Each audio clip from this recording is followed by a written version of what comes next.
agak saya merasa kesal sikit kerana begitu ramai ulama dan ustazah di Pulau Pinang ni, tapi tak ada yang sanggup menampilkan diri untuk membentangkan kerja yang seperti ini. Saya ingat bukan dia salah mereka, kerana masyarakat kita bersikapnya macam tu. Dia suka yang ringan-ringan, nak dengar fardu ain saja. Yang nak tanya pun orang ceramah lah tadi apa-apa, tanya hukum hakam, terutama di sekitar ibadat.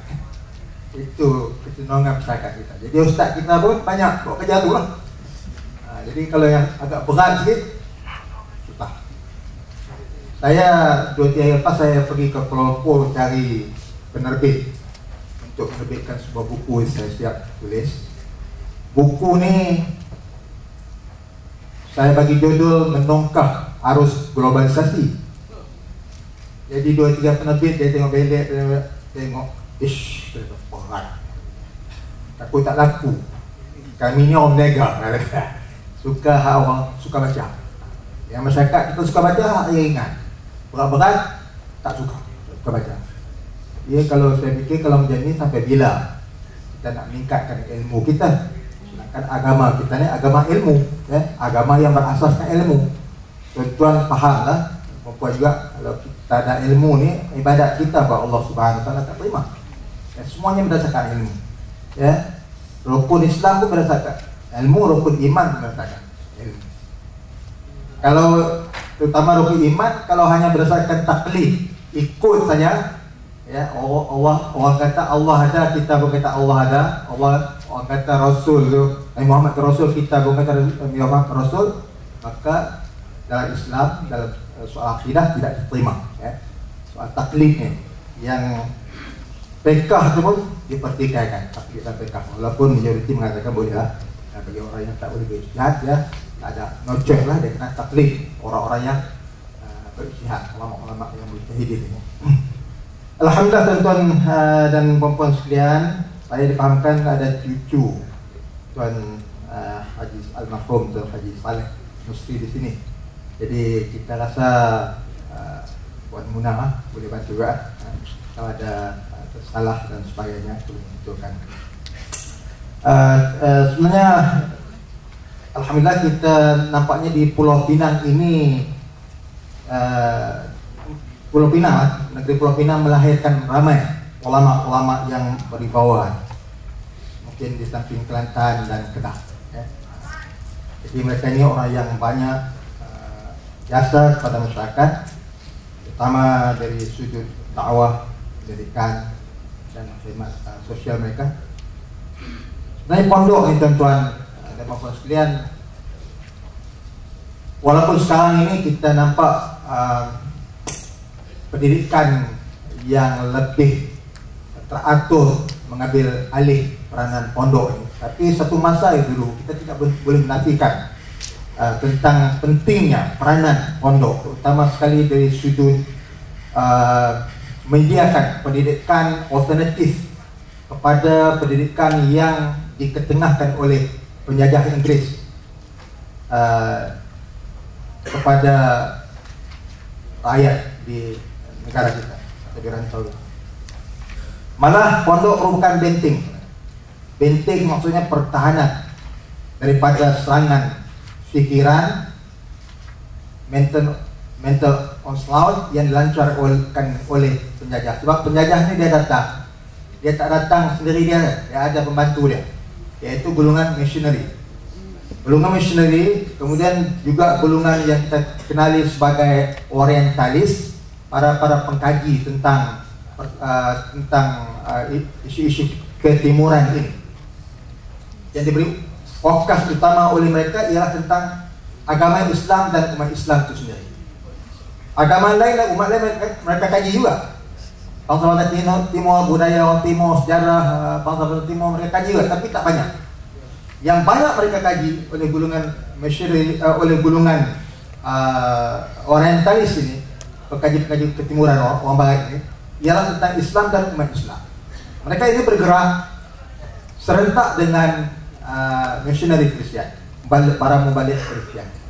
Kalau para mubalik Kristen bergerak dalam bidang khidmat sosial, dalam bidang kebajikan dan sebagainya, maka golongan orientalis mereka bergerak dalam bidang penulisan, dalam bidang kajian dan penyelidikan.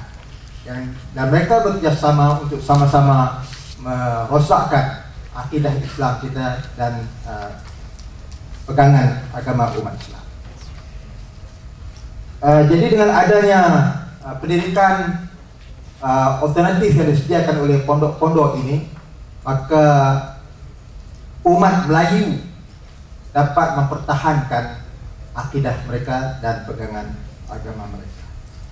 Dan begitulah yang kita paham daripada sebuah hadis Nabi sallallahu alaihi wasallam. Teksnya mungkin tak apa betul, tapi yang saya ingatnya, la yazalu qa'ifatun min la tazalu qa'ifatun min ummati zahirin 'ala al-haqq la yadurruhum man khalalahum hatta ya'ti Allahu kadzalik. Kama qala Nabi sallallahu alaihi wasallam. Artinya sentiasa ada di kalangan umat aku ini satu golongan atau satu kumpulan manusia yang memperjuangkan kebenaran, yang mendukung kebenaran, yaitu Islam, dan mereka tidak boleh dimudaratkan oleh orang yang meninggalkan mereka, yang tak peduli kepada mereka, yang tidak menyokong mereka. Ramai orang tak menyokong tapi tidak memudaratkan, sebab itu kehendak Allah Subhanahu wa taala. Dan mereka ini sentiasa memperjuangkan kebenaran sehingga datangnya urusan ataupun hari kiamat yang ditentukan oleh Allah Subhanahu wa taala. Dan begitulah kedudukan yang akan berlaku sampai bila-bila pun.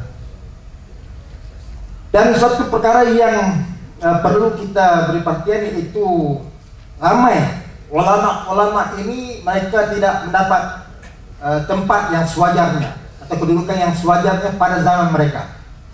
Ramai yang menyanjungi mereka setelah mereka kembali ke rahmatullah, dan mereka tak ada lagi di bumi Allah ini, kata bumi Allah ini.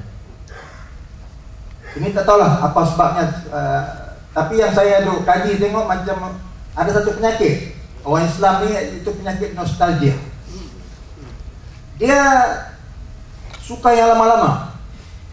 Kalau yang lama tu dia sanjung, dia puji, dia sangat dia puja apa. Tapi yang sezaman dengan dia tak peduli. Besarlah setara mana pun, ilmu setara mana, alim setara mana pun, jadi orang zaman dia tak dapat menghargai dengan sewajarnya. Yang dia hargai orang dulu. Itu. Jadi yang ulama abad ke-20 ini nanti abad 20-21 ini nanti 22 lah. Abad 22 atau hujung-hujung 21 ni, abad 21 baru nak dihargai oleh orang zaman. Orang nampak dia punya jasa dalam apa benda baik dan sebagainya. Itu banyak orang zaman dan termasuk ulama sebenarnya yang mengkritik dia. Dikatakan ulama gatal dan sebagainya. Tapi sekarang ni orang sudah dapat terima kalau ulama yang dalam waktu yang sama dia novelis ataupun sastrawan, maka itu lebih baik dalam pandangan orang sekarang. Itu setelah berlalu mungkin 100 tahun lebih, baru orang dapat menyedari keadaan yang sebenarnya. Saya teringat di tempat saya dulu, di pondok yang saya belajar tu. Sebelum saya belajar di pondok itu, saya belajar di pondok Melele, tuan. Masa saya zaman remaja tu, lagi juga datang ke Pokok Senar, ke Palbatan, lawan syarah, lawan pidato. Masa tu panggil lawan syarah. Bila sebut tuan pengundi sebut wakil daripada pondok Melele, orang bakat gelap derau. Orang teringat meleleh.